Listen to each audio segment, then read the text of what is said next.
Hi, I'm Drew. I'm Scott. Welcome to Every Man's Whiskey. Today we're going upscale. Down the rabbit hole.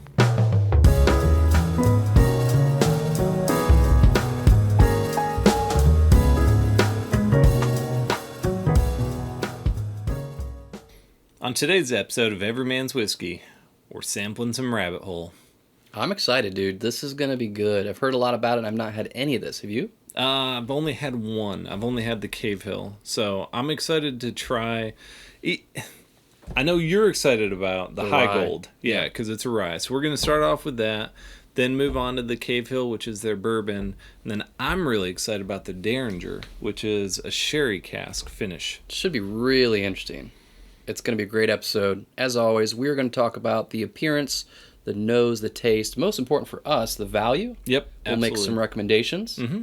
If you wouldn't mind, subscribe, share the videos. Would love to get the word spread. Yeah, definitely. Well, let's get this party started. Let's go.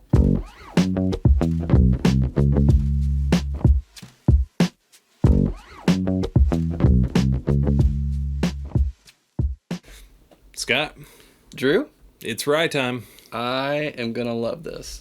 I hope. I hope. Throughout our journey on season 1 of Every Man's Whiskey, we've had founders who had backgrounds in everything from microbiology, I think chemistry. We had a radiologist. Well, the founder of Rabbit Hole spent 20 years, successful years, as a psychologist and psychoanalyst. Oh. Yeah, he was living in Chicago. He met his now wife, who was a Louisville native. And so she introduced him to bourbon, which led him down the rabbit hole of a lifetime. He founded this in 2012. Is that how it got the name? Yeah. Nice. Yeah. That's cool. I like that. All right. This is a very light colored whiskey. Kind of a light honey. What's the proof on this? So Some alcohol. this one is 95 proof. Okay. Okay. I want to hear what you get on this nose. Okay. On the nose, getting some orange, a little bit of cherry, some oak. It smells pleasant. I get a lot of the kind of the staples. Yeah. Definitely Caramel. Yep, caramel. Getting some rye, but not as much not as overwhelming you'd expect. rye. Yeah. Going in. Okay, here we go.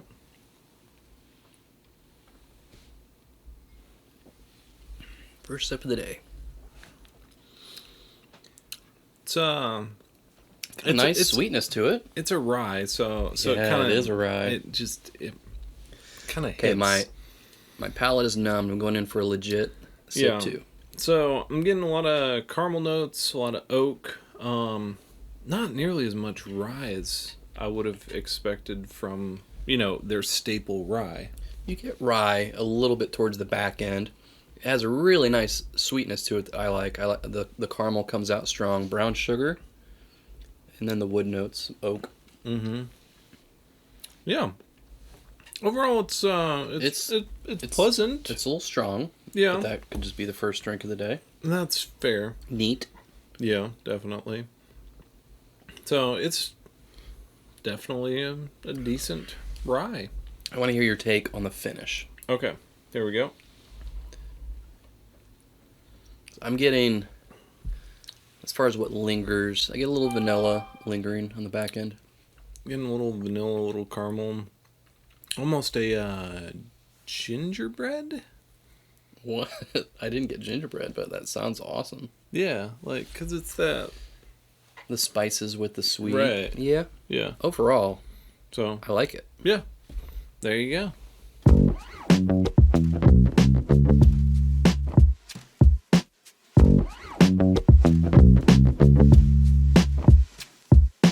Scott, it's time to try some Cave Hill. On to number 2. On to number 2. I'm excited about This this. is their straight bourbon. Mm-hmm. Their 4-grain offering. So the founder, Kava Zamanian, I don't think I mentioned his name after the first fact, but he emigrated from Iran as a child.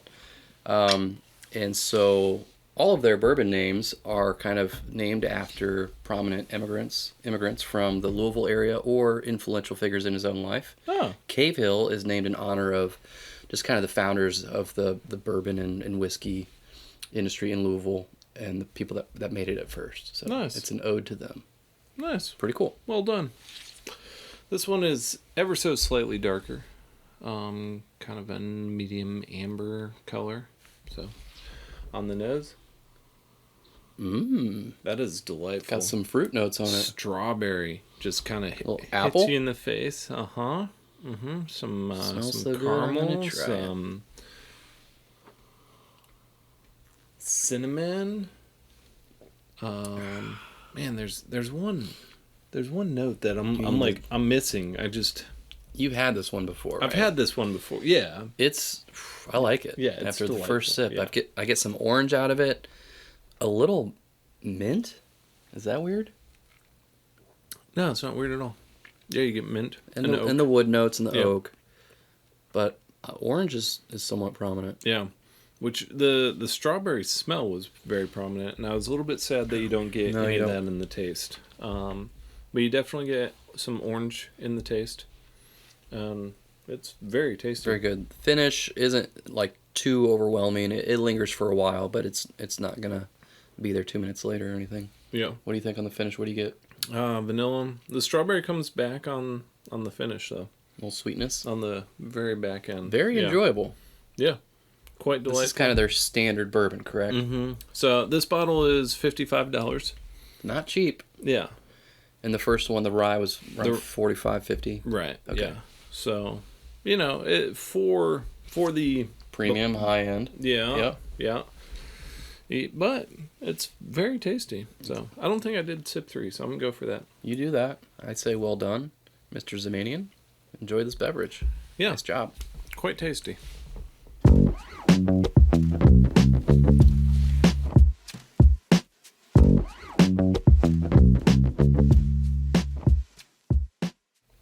Scott, I'm excited about this one. The moment Drew's been waiting for has arrived. I've made it through the others just to get to this. And the others were great. The others were delightful. So this has got to be really good, right? I'm hoping.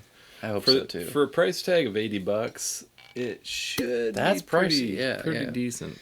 In 2019, Rabbit Hole, the majority shares were purchased by Pernod Ricard, which you may remember from the Jefferson's Ocean episode, which was really good. I think Jeremy should put a link here. But it allowed them a lot more marketing funds and distribution, most importantly. But they still maintained control of the production, and they got to keep the distillery in Louisville, which looks awesome. I've not been there. I think Jeremy should throw up a few pictures of it. It's really cool looking architecturally. Fair enough. You're kind of making Jeremy do a lot, though. Jeremy, maybe an exterior picture here and interior picture here. Oh, that's... And then whatever you want here. This is a darker color, Drew. Yes, it is. It's a nice dark amber color. Jeremy likes to be bossed around a little bit. Sure, why not? I think he's going to do the opposite of everything I said. I wouldn't doubt it. Oh, that's nice. Oh, that is yeah, we got to stop screwing around. This is an expensive sip. This is... Okay, so on the nose, lots of fruit. Just tons of fruit, dried fruit. Sherry's What type of fruit? You. You say fruit. What are you getting? So, okay, I'm getting some... First of all, the sherry. I'm definitely getting that, which that's kind of arguably a fruit, but... Then cherry? I'm getting cherry as well. Okay. Yeah, that was the biggest thing. Just a second. Let me check. Up the nostril? Raspberry. Yeah, you guys are going to want to try this. Almost like an orange marmalade as well. Just tons of fruit. I'm excited about this guy. You're already in the future. Tell him how it is. I took a big first sip. That is amazing. Very smooth. Got a really, really nice finish. The sherry's not overwhelming, but you can taste it. You can definitely taste it. In a good way. It is almost overwhelming, though. I don't think it's overwhelming. I think it's great. No, don't get me wrong. I love it. Okay, sorry. In a good way. But it is kind of... What else do you get? Slating to... It's the most prominent? It's overpowering. What else do you get, though, besides the sherry? Getting the oak, getting the raspberry. This one, a lot of what you smell is what you taste, which... That's true. I do appreciate. It's got a good finish. It's not similar alcohol to the others because the bites, I feel like, not as noticeable on this. Not that the bite's been bad on any of them, but yeah, no, they're all around 93, 95. Okay. This one's 93. So good finish, hangs around a little bit. Definitely lingers. You get that cherry on the back end, the sherry.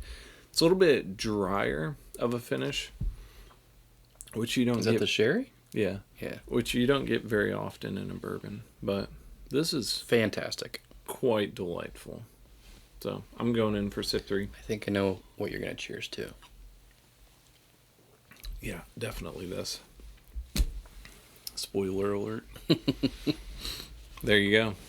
Scott, this has been a great adventure. It's been an awesome experience. Yeah. All 3 were fantastic. So, hard to pick just one. There are several weeks on the show where you tortured me? Yeah. Hey, let's do 800 honeys. Let's do Jim Beam. No one's had that. But this... Oh, man, this is a treat. All 3. Great experience. They really were. Started off with the High Gold, the rye.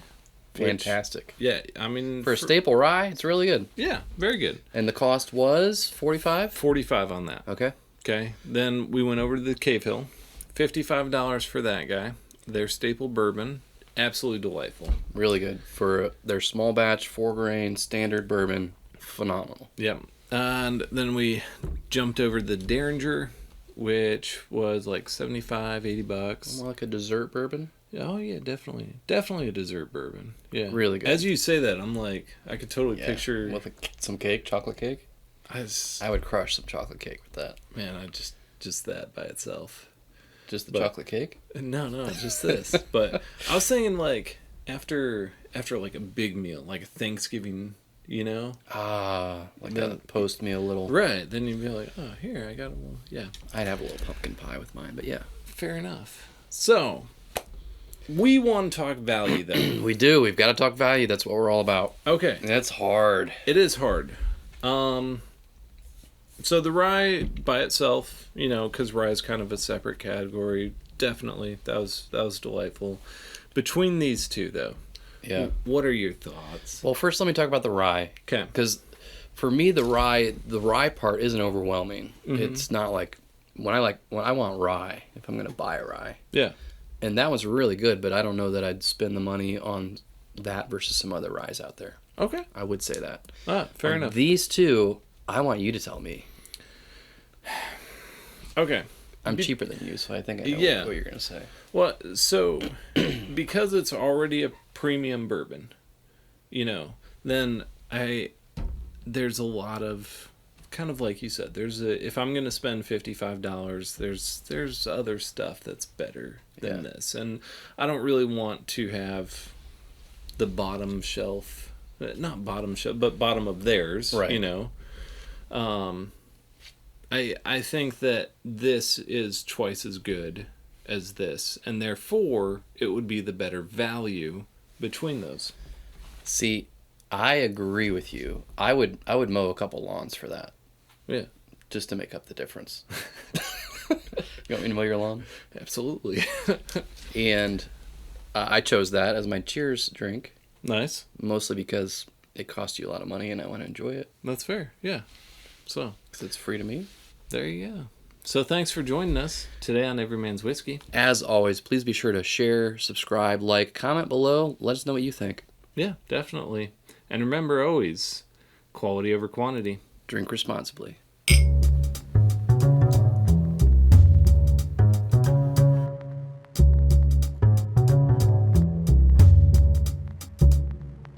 I'll say, we'll be very, very quiet.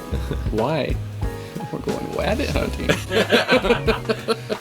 Hi, I'm Drew. I'm Scott. Welcome to Every Man's Whiskey. I can't. Okay, cut. What am I doing? Hi, I'm Drew. I'm Scott. Welcome to Every Man's Whiskey. Be very, very quiet. Why? We're going rabbit hunting.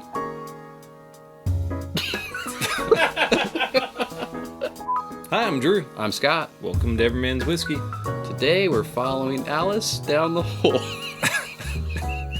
What did I say? Hi, I'm Drew. I'm Scott. Welcome to Every Man's Whiskey. Today we are going to talk about rabbits. I got nothing to say about that. Here we go. Hi, I'm Drew. I'm Scott. Welcome to Everyman's Whiskey. Enjoy the show.